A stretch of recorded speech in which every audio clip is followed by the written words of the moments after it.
Olá pessoal, eu sou o farmacêutico Expedito Júnior e hoje continuaremos as nossas aulas de farmacotécnica com a nossa aula 9, formas farmacêuticas sólidas, pós-efervescentes e cápsulas. Então, preste muita atenção. Depois de ter visto algumas formas sólidas, a gente vai continuar com as formas sólidas, né? Até que a gente finalize e passe para outras formas. Bem, para a gente, o nosso entendimento de formas sólidas, a gente sabe que são formas que são formadas basicamente por pós, né? E elas vão depois serem aprimoradas, né, de acordo com a sua complexidade. Então, pós-efervescentes. Pessoal, a efervescência, ela destina-se a proporcionar um palatar mais agradável. Então, quer dizer, no caso a gente colocar um pó só na água, ele não vai mascarar o gosto amargo de alguns componentes da fórmula. Então, de certa forma, a efervescência ela serve para corrigir, né, esses gostos dos fármacos utilizando as propriedades ácidas do CO2, né, do dióxido de carbono, que é a partir do carbonato que a gente utiliza dentro da preparação de pós-efervescentes. Além disso, ainda pode atuar, né, secundariamente, né, como estabilizante da mucosa gástrica, porque o carbonato ou bicarbonato de sódio, que é utilizado nos pós-efervescentes, eles têm um potencial básico, né, eles são mais alcalinos, de certa forma, tendem vamos dizer, a reagir com o ácido gástrico, né, do intestino, fazendo com que o pH ele se aproxime, ele diminua sua acidez. Então, muitos dos pós-efervescentes podem vir ter propriedades antiácidas, né? Mas tem outras propriedades também.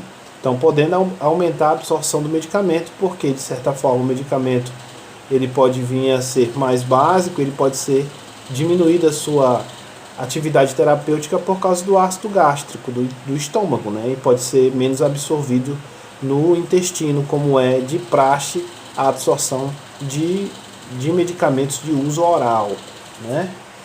Então, a efervescência, na verdade, dos pós-efervescentes é conseguida à custa da reação de carbonato ou bicarbonato com ácido orgânico, né? E com o cítrico ou tartárico na presença de água usada para ingestão de medicamentos, produzindo a liberação de CO2. Por isso que a gente coloca um pó efervescente ou o tablete, né, pressionado de pó efervescente, que é no caso do Sorrisal, muitas vezes, ou vitamina C, né, que a gente utiliza também como efervescente, e ele vai na água, ele vai soltar aquelas bolhazinhas que na verdade é a reação do bicarbonato ou carbonato, que fazem com que haja a liberação de CO2, né? Então, geralmente usa-se uma quantidade fixa, né, e arbitrária de ácido tartárico, ácido cítrico e fosfato, né, que é um fosfato sódico, podendo ainda associar esses três compostos, né? A quantidade de carbonato, né, que é o carbonato de sódio que é utilizado, que é necessário para adicionar, pode calcular-se em função da acidez conferida ao fosfato, né? A tal modo que a reação entre eles, na presença de água, obviamente, né, gera uma solução próxima à neutralidade, ou seja, a propriedade básica do bicarbonato de sódio, juntamente com as propriedades ácidas do fosfato de sódio, faz com que haja aí uma solução neutra com pH próximo a 7, fazendo com que haja, vamos dizer, essa neutralidade ela ajuda, na verdade, a preparação a ser mais bem absorvida no intestino. Ou seja, é como se fosse uma solução tampão que a gente vê em química, onde que essa solução ela varia pouco de ácido para base, fazendo com que haja uma estabilidade da forma, né? Isso é uma coisa bem característica dos pós-efervescentes. Aqui eu botei um exemplozinho do gastrol, né, que a gente vai ver aqui, ó, hidróxido de magnésio, carbonato de cálcio e hidróxido de alumínio, juntamente com o fosfato sódico e o bicarbonato de sódio também,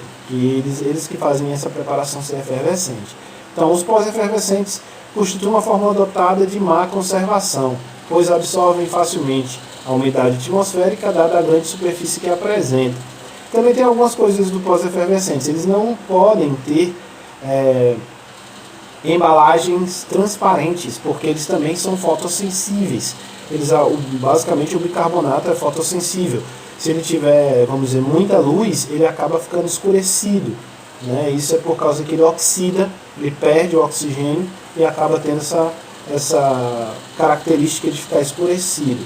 Então são geralmente substituídos por granulados, muitas vezes são mais granulados para poder diminuir, né, a umidade deles e mais sujeitos a essa alteração.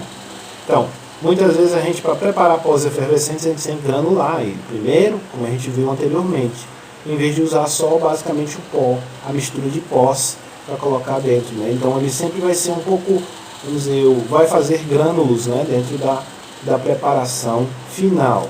Então, regras gerais para a preparação de pós efervescentes, pessoal. Então, além das regras utilizadas na preparação de pós compostos, que a gente tem que utilizar, saber se tem compatibilidade, né, uma das principais regras. Então, logo após a pulverização e tamização de cada um dos pós presentes na fórmula, secar um desses a uma estufa de 50 a 60 graus durante 20 minutos. Isso é para diminuir a umidade deles, mas também não pode ultrapassar o tempo ou a temperatura, porque você pode quebrar as moléculas desses pós que a gente vai fazer. Então, sempre a 50 a 60 graus, onde a gente vai diminuir, vamos dizer, a presença de água. A água vai acabar sendo, vamos dizer, não vai ter tanta higroscopia. Então, pulverizar e tamizar isoladamente cada um dos pós secos. Depois de passar por isso, misturá-los em 1 grau, né? Secar o pó composto obtido à estufa de 50 graus, ou seja, depois a gente misturar tudo, a gente vai colocar de novo na estufa a 50 graus durante 20 minutos aproximadamente. Então a gente tem 2 entradas na estufa e após o término da etapa anterior, caso necessário, tamizar a mistura final obtida, embalar, rotular, registrar conforme as exigências dos pós-compostos acima descritas. Então, a gente vai ter que usar uma embalagem, um sachê que seja opaco, né? A gente vai ter que usar, muitas vezes a gente utiliza embalagens com revestimento de alumínio, né? Porque diminui a oxidação, né? E tudo isso são formas de a gente preservar a nossa preparação de pó efervescente. Então, continuando, a gente vai falar que esse pó efervescente é bem curto o assunto, né? Mas é possível que a gente faça no laboratório, usando algumas, vamos dizer, usando a farmacopeia, usando os formulários de técnica para fazer pós efervescentes, a gente pode fazer no laboratório. Então, formas farmacêuticas em cápsula, né? Essa aqui é bem geral, é generalista, a gente tem várias preparações que são feitas em cápsula, na grande maioria são feitas em cápsulas, em diversos tipos de cápsulas. E isso é uma coisa que a gente faz dentro da farmácia de manipulação, que seria a produção de encapsulados, né? Então a gente tem que saber como produzir, a gente tem que saber como pesar, a gente tem que saber como lidar com essas preparações, porque elas são bem usadas no grande cotidiano, né, das farmácias de manipulação, dentro das preparações magistrais. Então, fórmulas farmacêuticas em cápsula. Aqui eu botei uma fotozinha de cápsulas vazias aqui, de gelatina, né, que ela tem essa coloração bonitinha, assim, meio dourada, né? Então, as fórmulas farmacêuticas em cápsulas, definindo, são fórmulas farmacêuticas sólidas, com invólucro duro ou mole, de diversos formatos e tamanhos, normalmente contendo uma dose unitária de ingrediente ativo, né? Os invólucros são normalmente formados por gelatina de origem animal, podendo também, né, contudo, ser de amido também. É possível fazê-las de amido. Então, as vantagens das preparações em cápsulas, né? Ela mascara o odor e sabor, né? Porque de certa forma você vai sentir o odor, o sabor, né? E principalmente o sabor de gelatina, né? Quando você coloca, a não ser que você mastigue, aí você vai ter realmente o odor do que existe dentro. Só que apropriadamente a preparação de cápsulas devem ser tomadas engolindo, né? Você não pode mastigar uma cápsula ou então abri-la para fazer alguma coisa, porque você vai acabar diminuindo a indicação terapêutica dela. Ela tem que chegar ao estômago intacta, né? Então isso é uma coisa bem importante. Então, fácil liberação do princípio ativo. De certa forma, a gelatina, num determinado período de tempo, ela vai sofrer hidrólise, né?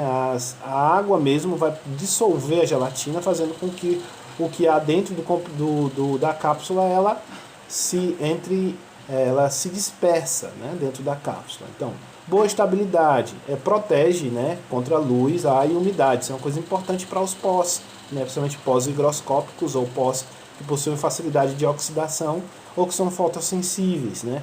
Que não tem muita, vamos dizer, não tem muita estabilidade quando na presença de luz ou fatores UV, UVA, UVB, né? Ótima precisão de dosagem, né? Isso é uma coisa legal, porque você pode precisar muito bem a dosagem dentro dela, dentro da cápsula, saber que ali realmente tem 50 miligramas ou 500 miligramas, como a gente pode ver, né? Fácil administração e boa aceitação pelos pacientes, né? Pelo fato de ser um invólucro e você consiga engolir, né? Ele vai ter aí lubrificantes que vai conseguir você engolir ele com facilidade, dependendo até do tamanho também. Então existe uma certa aceitação de cápsulas, né? Rapidez na execução, ou seja, é fácil de você encapsular, não é tão difícil você fazer as misturas de pós e fazer uma cápsula. É tranquilo, dá para você fazer umas preparações que mais saem, você pode vir a fazer até 500, 600, 1000 cápsulas por dia dentro de uma farmácia de manipulação, de acordo com as prescrições, e não tem muita dificuldade com isso, né? Então, além disso, possibilidade de obtenção de pequenas quantidades. É uma coisa legal da cápsula isso, que basicamente é uma das características da farmácia de magistral, que a gente conseguir fazer uma preparação bem específica para um paciente. Então o paciente precisa tomar o quê? Precisa tomar 500 miligramas de um medicamento comum durante 13, 14, 16 dias, 21 dias a gente consegue fazer 21 cápsulas, ou então, se for para ser tomado parcialmente, né, entre de 8 a 8 horas, 12 em 12 horas, nós calculamos o número de cápsulas e fazemos especificamente para aquele paciente, para que ele termine o tratamento dele correto até o final. Isso é uma coisa legal das cápsulas, que é possível fazer na farmácia magistral.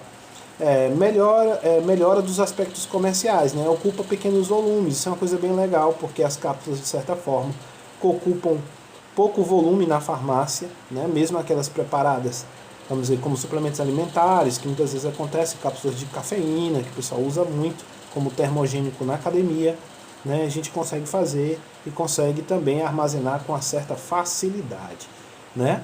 Então, baixo risco de contaminação cruzada, ou seja, ele vai ser um invólucro, vai ser muito difícil de você ter uma contaminação cruzada com outro medicamento ou com qualquer outra preparação, ou mesmo com preparações ou com sujeira ou qualquer coisa que aconteça, alguma poeira, né? Se você, na verdade, é meio difícil de você ter contaminação dentro dessas preparações. As desvantagens, não é fracionável, né? Então, obviamente que nenhum produto deve ser fracionado, pessoal. Aquela história de quebrar comprimido no meio não é interessante fazer, porque você não garante que a pessoa esteja tomando a concentração certa do medicamento.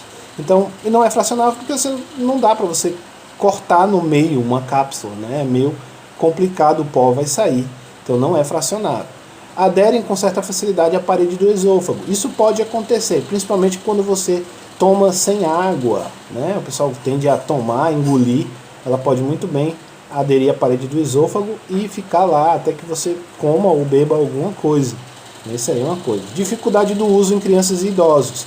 Não só crianças e idosos, mas pessoas que estão acamadas ou sedadas, não é possível você dar cápsulas, né? Ele não vai conseguir deglutir. Né? Isso é uma coisa bem característica das cápsulas, elas são feitas mais para pessoas adultas ou adolescentes, de adolescente a adulto, porque facilita essa deglutição. Incompatibilidade com substâncias higroscópicas, delinquescentes e eflorescentes. Né? Então, você vai ter aí, não dá para você colocar um pó higroscópico dentro de uma cápsula, ele vai acabar desfazendo a gelatina. Né? Então, isso aí é uma coisa que é uma incompatibilidade. É preciso desse tipo de produto que seja, vamos dizer, que tenha, na verdade, qualquer contraindicação, né, química com as gelatinas, que não dá para fazer cápsula. Você tem que fazer ou outras preparações líquidas, ou então comprimidos, ou então outros tipos de comprimidos revestidos, né, que é uma coisa que a gente vai aprender futuramente. Então, pessoal, essa aí é a nossa aulinha 9 aqui, falando sobre pós-efervescentes e falando sobre o início de cápsulas. A gente vai na próxima aula falar mais sobre as cápsulas e aí vocês vão ter alguma ideia de como é a preparação, de como é que a gente tem uma noção do tamanho da cápsula que a gente usa, Essa aí é uma coisa. E quais são as cápsulas, né? Quais são as classificações? Isso é uma coisa que a gente vai ver. Então, até mais. Se você gostou da videoaula de hoje e quer ficar por dentro dessa e de outras aulas, clica no sininho logo aqui embaixo e você vai ser avisado toda vez que eu postar um vídeo novo. Ah, e não esquece, após a videoaula temos uma atividade. Bons estudos!